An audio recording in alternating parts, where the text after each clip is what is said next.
is what you call a zygote, and they have 2 toes in front and 2 in the back. And our roadrunner and the woodpecker are the only birds in North America that are like that. You'd have to go out in the tropics to find a parrot.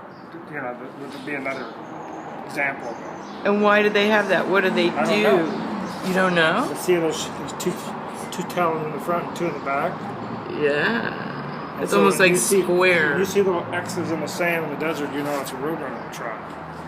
Now you see the difference between a raptor has 3 in the front and 1 in the back. I'm a big raptor fan. I like that eagle out in the yard very much. What species is this? It's a hawk, yeah.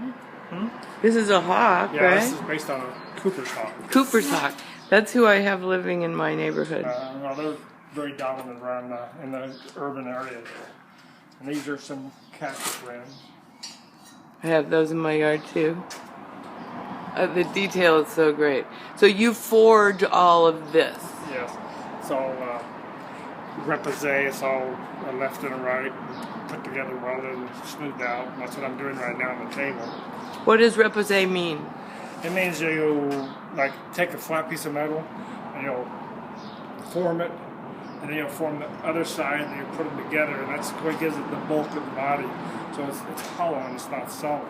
And these are done that way because there's no casting involved in what I do. Right. This is a great roadrunner, man. What is he doing? He's just standing on a cholla cactus. Nice.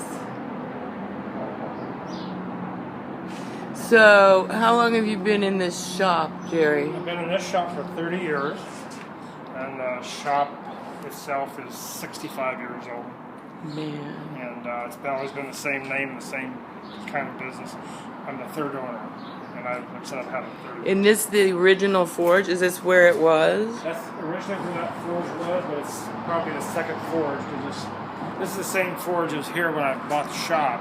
But I've had to change the firebox and the blower because those wore out. Did you make the bottom? No, that's a factory. However, the first forge I made when I was shoeing horses 50 years ago, I made the anvil and the forge at that time, some of the hammers, because I was too poor to buy them. I made them out of old truck parts and whatever was available to make it. Now, this hammer is original. It's in the original spot, and that's been here probably for 60 some odd years. This thing is a hammer? Uh-huh. It smashes things. Yeah, that's how I How does it smash things? I mean, where does the smashing take place? At the bottom? Where does it smash things? Yeah. That was basically done on this power hammer. Originally, this sleeve looked like that. Yeah. That's what's called forging. But where does it go in there? Where is it? Oh.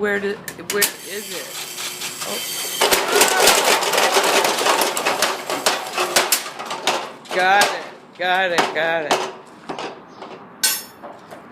And that was here when you came? That was here. 30 years ago. One of the few original pieces of equipment that was here when I bought the shop. And how about some of this decorative stuff? Was any of this stuff? This anvil is probably... There's been an anvil this spot probably for 65 years. But this anvil I brought with me because the guy that I bought the shop from wanted to keep his anvil. Do you get attached to your anvil? That's pretty much so. It's almost like a good woman. They're hard to find. An anvil. Like, what would be the difference between one anvil and another? I'm really having trouble figuring that out. It's the width of the table, the length of it, the size of the horn, how tapered it is. Couldn't you just make another one the same? I'm sorry? It wouldn't be easy to reproduce it the same? No. There's 5 anvils in the shop and every one of them's different. Wow. This one weighs about 350 pounds. So you don't have to do any other weightlifting, obviously. No. No. That anvil down there is a little shorter and it weighs about 100 pounds now. So... And this anvil I've had for probably 50 years. And that's Oh, it's a mini anvil. I used to shoot horses with this. And this is it's one I probably would never get rid of. It's just my uncle gave it to me. Oh, he bought a farm years and years ago, and he just gave it an animal. And so this animal's probably been in Arizona for over 100 years. Wow. And it's not going to wear out. That's the other great thing about it. No, and then there's another animal in the back that I don't use very often. And these are drills. And what is this? A bending thingy? This was originally here, and this is if I were to choose 5 tools that I had to take with me, this would be one of them. It bends things. It bends things at different angles. All these dies are making different bends. I was doing a lot of drapery hardware. This machine made me more money than anything I've got here. And what's its name? I make the brackets. That bracket that fell off is for the drapery rods. And I could do it all cold, and Oh, so this is for cold rolling. Well, you can do some of it hot, but you mostly want to do it cold. It's a very cool thing. And its name is just roller? No, it's a bender. A bender. Sorry. And this is a polishing thingy. It's just a bench grinder. I don't use it that often, but as much as I would the drill press, things like that. I've got so many other types of sanders and grinders and abrasive things I use. And this is your, what is this? Your horseshoe outfit? Huh? Is that a horseshoe outfit? No. That's just a regular... It's a blacksmith apron, leather apron. Horseshoeing thing would be, this would fit down here and protect your legs from the nails. This is like a whole vest kind of a thing. And this is your office. This is your office. I love this office. Polo. Did you play polo at La Mariposa? No, I was an English polo. I was a champagne crowd. I was a beer crowd. Where did you play? Ruffian. Where did you play? Here and then in Colorado. That's one reason I moved to Colorado, because I was shoeing horses, and I was actually I was kind of encouraged by a team to come and play in Colorado. They made it well worth my while to come there. What part of Colorado? I was in the Denver area, but Littleton. Oh, I know where Littleton is. Well, I was south of Littleton, actually. And this came from there? This trophy? Well, that trophy came from one of the tournaments, yeah. Very cool. And who are these guys? Anatomy people, bulls. My God, I love this guy. And this is like just a protector. That's just a jeweler's thing to working real close up on soldering, like doing the cuts and little fine things in jewelry. Did you make the jewelry that you wear? Yeah, everything. Oh yeah. That's what you don't have on in the steam room. No. I drowned. No, I think that's what made me first say. I told you, I saw that medal and I went, "That's some kind of medal, dude." And then I remembered coming over here. It's a great. I didn't get this much of a tour. So where are these gates in real life? That was a commission from the what do they call it? Public Art. In Tucson? Purple Heart Park. Oh, nice. It's right off of Rita Road. And here you are in your photo op. Dude, I can't see it until I play it back. This article was written in 1984, so wow. That's when I was still shoeing a few horses. So can you give me a little tour of the garden? Do you have time? Sure. Of the fabulous Sculptor Garden. And you told me when you have open studio, it's like third Saturday or something? Yeah, but I'm not going to have one this month. Because you're going to Prescott for that I show. have the open studio, the citywide one next month.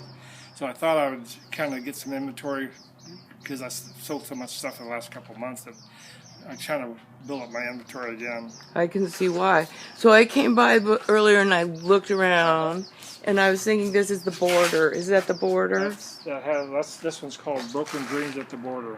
So borderish. That's the border fence. And it's so borderish. That's what the border fence is creating, a lot of broken hearts.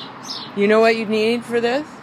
That's right. You know how you need to complete this piece of work? You want to see another one that's completed? No. It won't be complete until you make the tunnel underneath it, dude. It's not a border unless it's got at least one tunnel. I have another one like this. It's a petroglyph gallery, and it's got a man hanging on the fence. He's got about 25 crosses, and it's sitting on a coffin. So, if you want to see that one, it's a petroglyph gallery on at the Los Barrios. I don't know. I got some sad feelings about the border. Oh yeah, I would like to see it. But really, seriously, needs a tunnel. And that's where all my old horseshoes went, right there. I saw that. I like it. I like it. It can't be super comfortable, is it? Not bad. No, there's worse seats than this. Better if you put a blanket. Wouldn't be that great in the summer.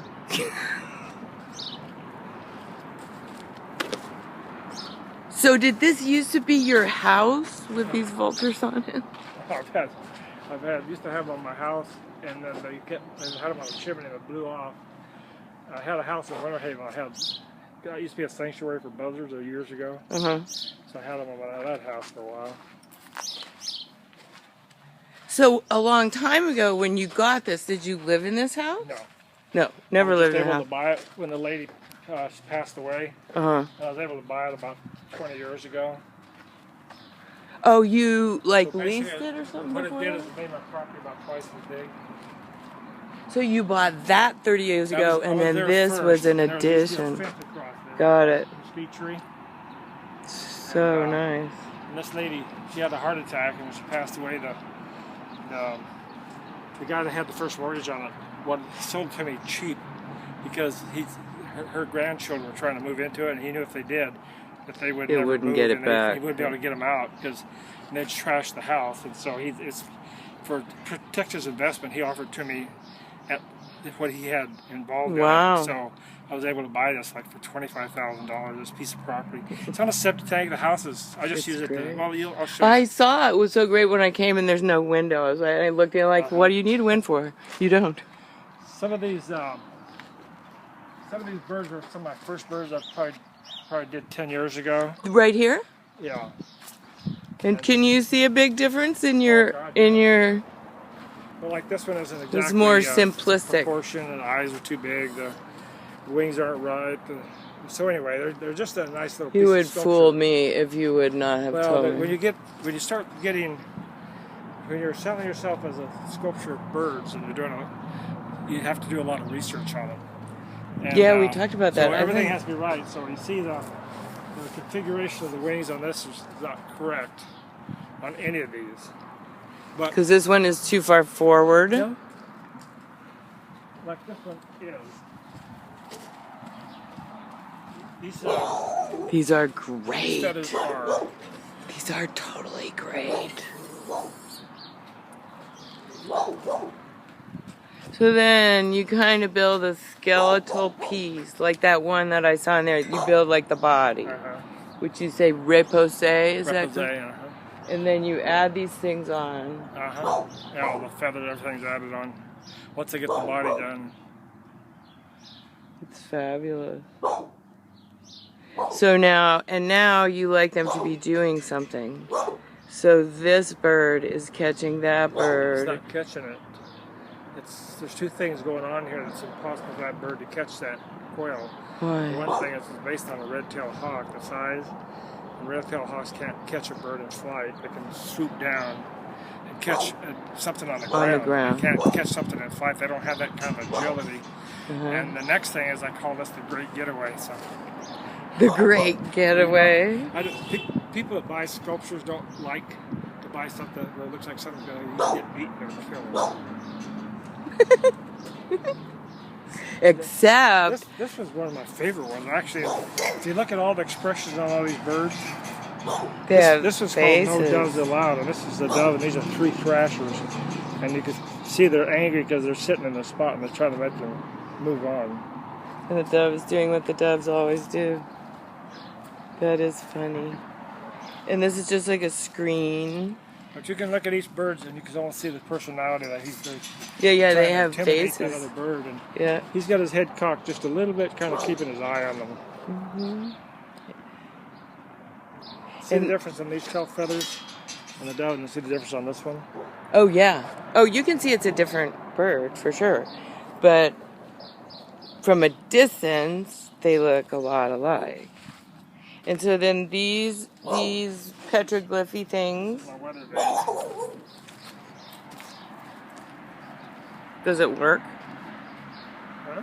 Does it work? Does it work? Did you say worker? Well, yeah, but there's no wind. You did it yourself. It's going to be windy this weekend. I think you'll have some.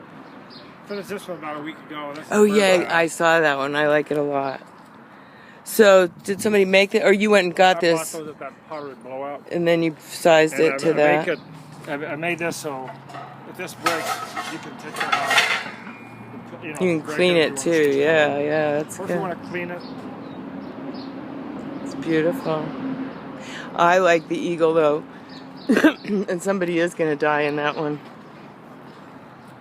It's great. The first bird I made when I was going to see if I could make something realistic. It was? And I made so many mistakes on what's called the topography. It's not the anatomy. It's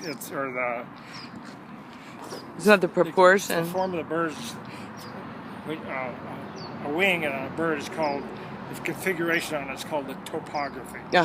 And the topography of this bird is all wrong. But I have to tell you, when I looked inside the yard, I went, oh, I want that bird. Well, it's actually one that probably will never sell it. Maybe because it's all wrong. Maybe that's why it makes me want it. I can't sell it as if somebody bought it because they just liked it as a sculpture, really, and they knew that it wasn't right, it'd be one thing. But if I can't sell this bird to somebody as representative of the. So maybe you need to discount it so deeply. Right, 6.5 feet wingspan. Well, maybe you should discount it so deeply that I would buy it, knowing that it's not right. No, that's a great. I mean, I understand your point that you're getting more refined and exact. I like these two, these modern thingies. This has been I was in a gallery called Tansy Gallery up on Gallery Road years ago, and they closed it. They were strictly a contemporary gallery. So everything I built had to do with some kind of a modern and contemporary sculpture. Shiny. And it's shiny like that because it's stainless steel. I like it. I've seen a lot of stone kind of done like that. This looks good. But I think this one is represents a man, his pregnant wife, and his mother. Interesting. Same phase, same gallery, and then this is like a petroglyphy thing. Yeah, these are what I used to do originally. A lot of them. On a Sazi. They're so time consuming and they don't have the sellability like they did before. Oh no, it was a phase. You're right. I mean, 10 years ago, these were hot items. Yep. Well, they're still beautiful, but they're too time-consuming to try to make them, because you have to get so much money for them because it takes so long to make them. Right. I think the birds are a better use of your talent. Well, you're really good at the birds. Like I told you, I want to eventually be called the Birdman of Algernon. I think you already are. You're the only birdman that we have in Tucson, really. No, this artistry is really, it's very cool. Silver work. So have you always done all the different metals? Do you ever do copper? I love copper. This is copper right here. Oh yeah. I like it just as a touch. It's nice. The owl. What kind of owl is that? This one's called the Sound of Silence because this lizard here is afraid to get up and eat that flower. I would too. Be munched.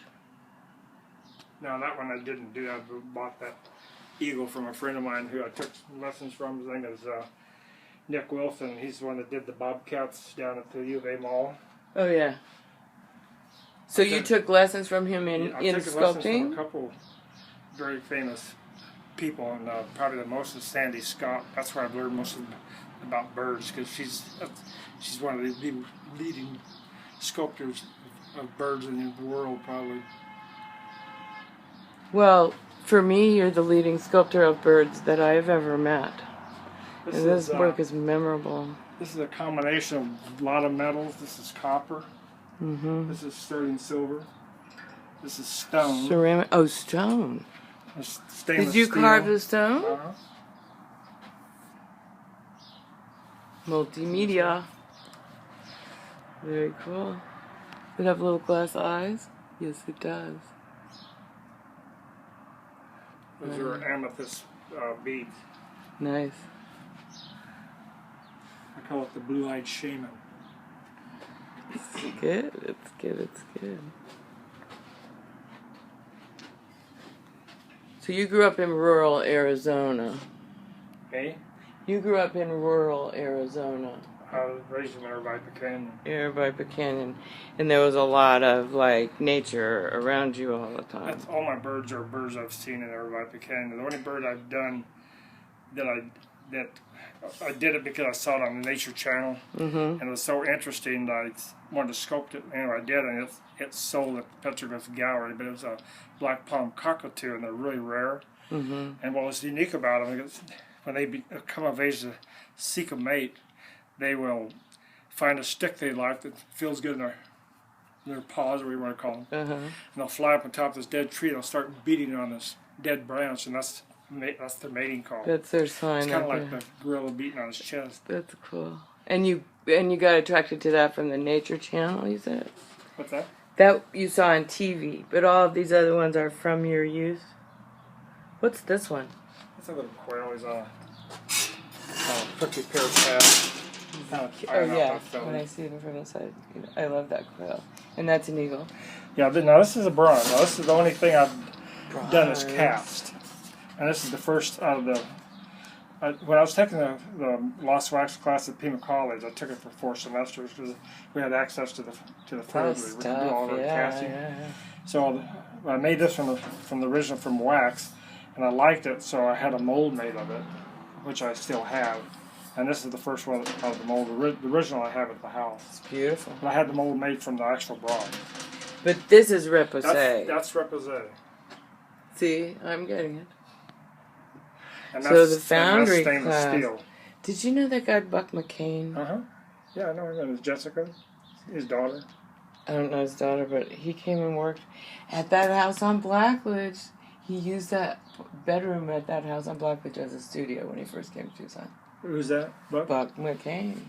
He's been around Tucson quite a while, and then he moved to... he's moved around quite a bit. New Mexico. He had a foundry in New Mexico. Yeah, he was in New Mexico, and then he was in Oracle for a while, and he was in... I didn't know that. I sold the place out in Oracle. I'm glad I did. Well, Jerry, you're a genius. I love your work. These are old. I'm going to cut these birds off because this branch There's to me a is more... person wandering in. What's that? People are here. We've let in. You never know. Uh-oh. This is some of my bronze work from the school I did. But You did that at Pima? They're all one of a kind, yeah. Let me chat with these people real quick.